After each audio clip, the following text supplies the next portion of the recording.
Сегодня я хотела бы рассказать о своей косметике по уходу за лицом и за волосами, но еще за руками. Я сразу хотела бы сказать о том, что почти вся моя косметика достаточно бюджетная, и я пользовалась довольно большим количеством разной косметики, в том числе и аптечной. У меня достаточно проблемная кожа, хотя может быть сейчас этого даже нет, я думаю, что чуть-чуть видно. И в итоге я пришла к выводу, что та косметика, которой пользуюсь сейчас, мне весьма хорошо подходит, хотя она и совсем недорогая. Поэтому просто не удивляйтесь этому. И также здесь будет в основном уходовая косметика, потому что я не крашусь, опять же, в силу того, что у меня проблемная кожа, и это для нее не очень хорошо. Так что декоративной косметикой я практически не пользуюсь и делаю акцент в основном на уход. И также будет немного про мой уход за руками. Я тоже не пользуюсь чем-то особенным. У меня обычные короткие ногти. Я не делаю гель-лак, я не крашу ногти лаком. Вот в основном это уход. Так что сейчас я покажу. Первое, наверное, с чего я хотела бы начать, это умывание. Во-первых, я недавно купила вот такую лапку для умывания. Она силиконовая, очень мягенькая. Ее вот так одеваешь. Ну и, соответственно, во время умывания вот так массируешь кожу. Не очень сильно. Мыло лучше наносить, ну или средство для умывания прямо вот сюда и уже разносить по коже. Я ей очень довольна, она стоила 250 рублей. Очень хорошее приобретение за эти деньги, и кожа у меня стала действительно такая на ощупь очень гладкая и ровная, даже несмотря на проблемы, которые у меня есть. Так что прямо я бы советовала ее, но единственное, что важно, не пользоваться ей каждый день, иначе кожа очень истончится. Далее средство для умывания. Умываюсь я на самом деле дегтярным мылом. Оно у меня не очень презентабельно выглядит. Вот так. Тут след от ценника. Я его обклеила, но чуть-чуть осталось. Это Невская косметика. Но мне оно нравится, оно жидкое. Вообще достаточно универсальное для тела, для рук, для лица, вообще для всего. И я пользовалась очень долгое время умывалкой La Roche-Posay Толеран. Я надеюсь, что я все правильно произношу. Но мне как-то в какой-то момент я попробовала дегтярное мыло, и я для себя большой разницы не увидела. Поэтому я решила, что буду пользоваться им, потому что зачем мне такая дорогая умывалка, если есть дегтярное мыло. Вот, так что она меня полностью устраивает. Далее вот такая водичка. Она так и называется, кокосовая водичка. По составу написано, что это кокосовая вода, действительно, и все, и больше ничего в составе нет. Она очень хорошо пахнет кокосом. Я даже, честно говоря, не знаю, может ли натуральная кокосовая вода иметь такой ощутимый запах кокоса. Сейчас я наношу ее на чистую кожу, как термальную воду, например, можно использовать, или для увлажнения. Сейчас на лицо не буду, на руку. Запах очень классный. Я очень люблю запах кокоса в косметике. При этом не люблю его в продуктах, в еде, но в косметике мне нравится. Я ее купила где-то за 700 рублей. Это достаточно дорого, как я считаю. Ну, то есть можно найти разные гидролаты или что-то еще намного дешевле. Но мне очень хотелось ее попробовать, потому что я люблю кокос, и пока что я ей довольна. Также я пользуюсь не очень презентабельно, конечно. Это перекись водорода. Она нравится мне, потому что я использую ее для прыщей, для тех мест, где у меня что-то высыпает. Я наношу на ватный диск и, соответственно, мажу эти места. Она не сушит лицо, но при этом прыщей становится ощутимо меньше, и они как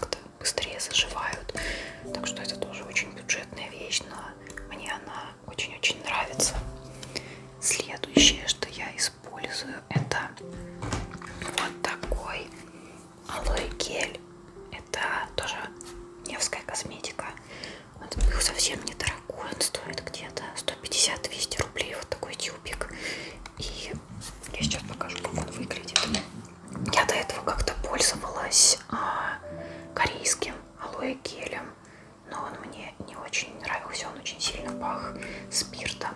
Вот такой вот, он прозрачненький, вот такой. И пахнет немножко мятой, такой у него чуть-чуть охлаждающий эффект. Мне он подходит и даже больше нравится, чем какой-либо крем, который я использовала, потому что у меня кожа склонна к жирности скорее, и гель, тем более с алоэ, это для нее просто самое оно. Так что я им прямо очень довольна на данный момент. Ну и плюс на летний период хорошо. Не знаю, как зимой. Может быть, зимой я все-таки вернусь к какому-нибудь крему. Но вот этот гель вот этой фирмы мне прямо очень-очень нравится. И этой же фирмы у меня есть крем для рук. Вот такой. Я уже второй такой покупаю подряд. У меня был до этого тоже глицериновый, но оливковый. И он мне тоже, они оба очень питательные, как кремами, я ими очень довольна. Единственное, что у этого такой запах лимона, но, видимо, они из-за того, что крем дешевый, он тоже стоил где-то в районе 150 рублей, они, видимо, туда пахнули самый стандартный дешевый ароматизатор лимона, который балуют во все средства. И он у меня очень... Это точно такой же ароматизатор, как во всяких средствах для посуды, например, или средствах для чистки сантехники. Точно такой же запах, и он у меня ассоциируется с этим. Вот это единственное, что если бы тут был запах лимона какой-то поизящнее, ну хоть немножко, то было бы, конечно, получше. Но именно как крем он меня абсолютно всем устраивает. Далее вот такая маска для лица. Это, наверное, самое дорогое, что у меня есть на данный момент. Это Тоби крем аптечная. Нет, не самое дорогое, есть еще одно средство. Точнее, два. Аптечная косметика. Маска такая, как бы, как глиняная. Сейчас покажу. Ой, какой громкий звук. Сейчас. Ее уже почти не осталось. Я ей довольно давно пользуюсь. Вот такая, вот такая. Ну, то есть это просто глиняная маска. Я ее, сейчас ее растерла, ее почти не видно.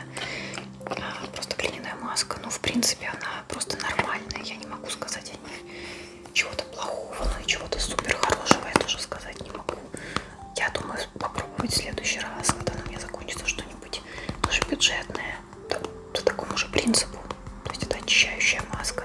Я думала попробовать что-то из белорусской косметики, например, Белита, если даже надеюсь, я правильно произношу. Вот, потому что у них достаточно хорошие отзывы на маски, они недорогие. Также теперь про вот еще то, что у меня есть из такого небюджетного. Это Авен. Кажется, произносится Авен. Это крем от солнца, но при этом он не белый и не какой-то прозрачный. У меня даже грязненькая крышка. Он вот такой, как...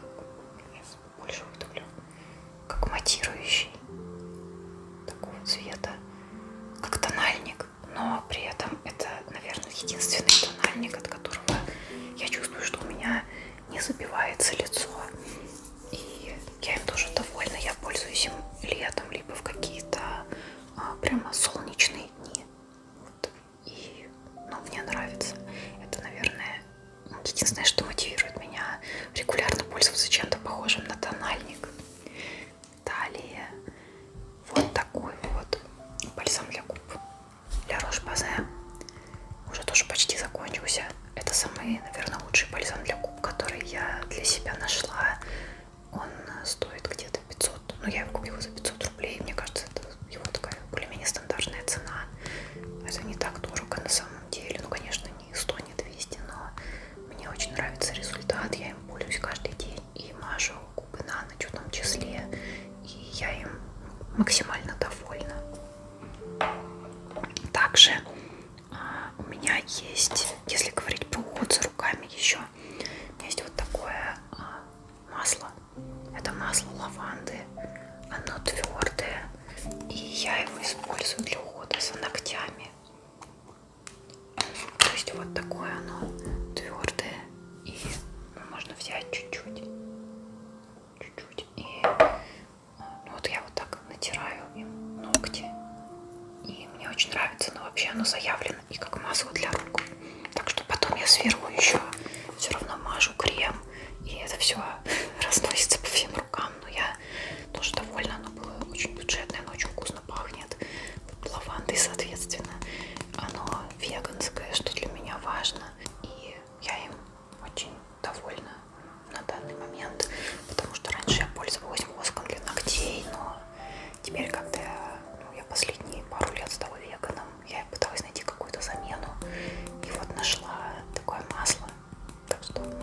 нравится.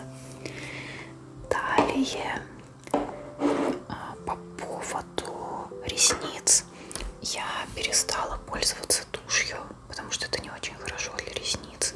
Я решила тоже сделать акцент на уход. Купила вот такое средство для роста ресниц. Честно говоря, не помню, как она, Beautiful фирма. Это, я так понимаю, какое-то маленькое производство. Она стоила где-то 500 рублей. И до этого у меня было средство за 1000 где-то. Я им была менее довольна, чем этим. Тут я не знаю, есть ли результат, может это какой-то эффект плацебо, но мне кажется, что не так плохо оно работает за свои 500 рублей. Вот такая вот кисточка, как у обычной туши, и щеточка, не кисточка. И никогда у меня не было никаких аллергий, глаза не чесались, все было хорошо. Я пользуюсь ей обычно на ночь, все нормально. Далее сейчас покажу все-таки тональник. Тоже это не бюджетная фирма, но на самом деле это и не я покупала. Мне он достался от мамы. Это консилер, не тональник, консилер Lancome. Я им пользуюсь точечно, например, когда нужно замазать синяки под глазами или отдельные какие-то прыщи.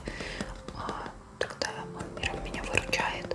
Хотя он немножко темноват, я бы предпочла посветлее. Вот. Ну, в принципе, это основное. Я стараюсь очень редко им пользоваться, чтобы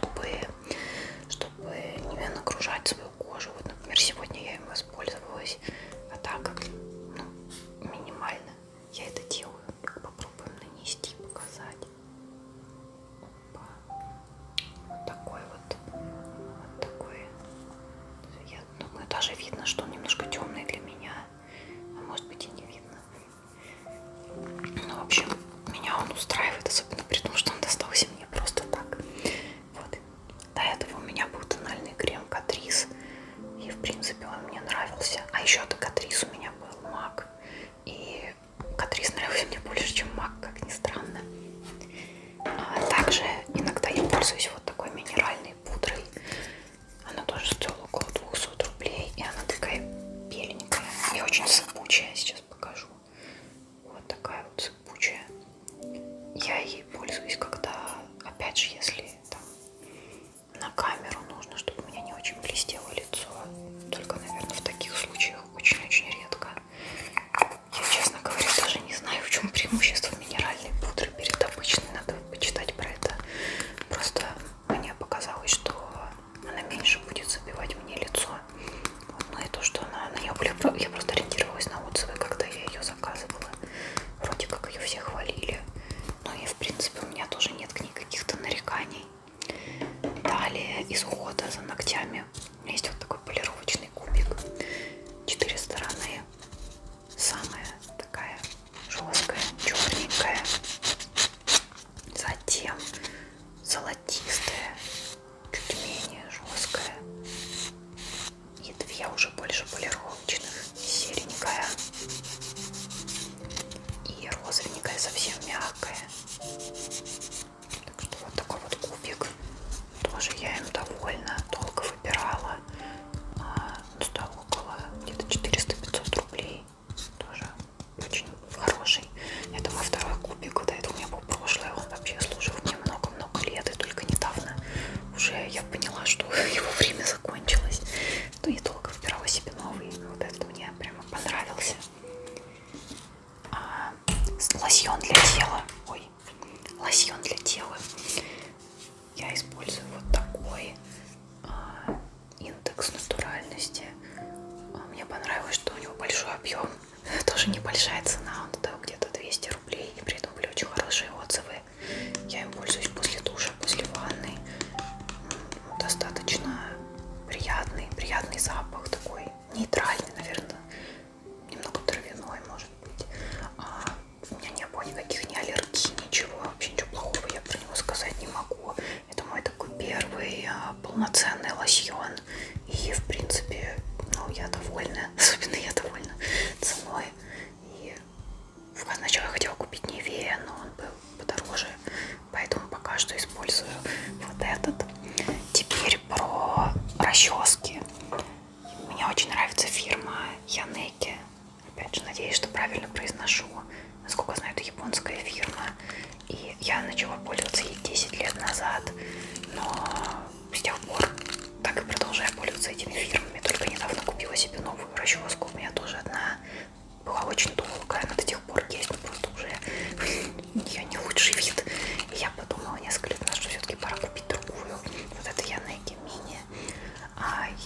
пользуюсь чаще всего, потому что она компактная, можно брать с собой, но я и дома ей тоже пользуюсь. И она очень хорошо расчесывает волосы, обычные, мокрые, я не знаю, честно говоря, за счет чего она выглядит очень обычно. Я не знаю, может эти дырочки как-то работают.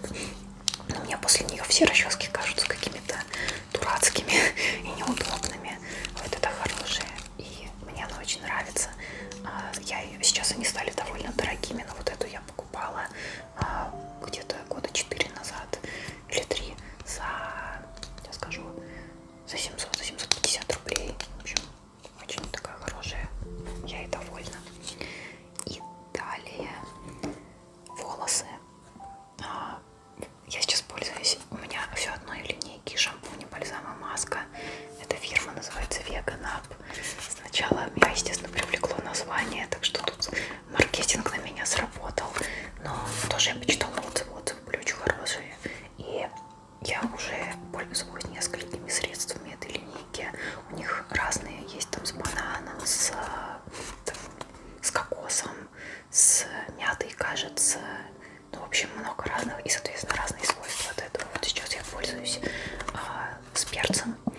Я немножко опасалась брать, хотя когда-то я уже использовала маску для роста волос с перцем. А тут у меня и шампунь, и бальзам, и маска. У них такая интересная упаковка, тюбики, и это пластик, но он какой-то жесткий. За счет этого она вот так очень легко мнется. Шампунь сам по себе прозрачный, гелеобразный. Так, сейчас покажу. Вот такой вот. И он пахнет перцем, но эффект у него такой скорее освежающий, когда наносишь его на голову, например. Так что мне он нравится, и он, кстати, не печет. То есть бальзам, вот бальзам самый пекущий из всего этого. Я не знаю почему, но он тоже, он печет, но не сильно. То есть его наносишь на волосы и на корни, оставляешь как обычный бальзам, и по идее приливает за счет этого кровь в голове, волосы лучше растут. Я, честно говоря, не измеряла, не засекала, но я им довольна по большому счету. И я также использую маску. Маска вот такая, в баночке уже. И ну, как бы она печет даже меньше, чем бальзам, но ее нужно оставлять на 15-20 минут. И в силу этого я стала пользоваться вот такой шапочкой для душа, многоразовой.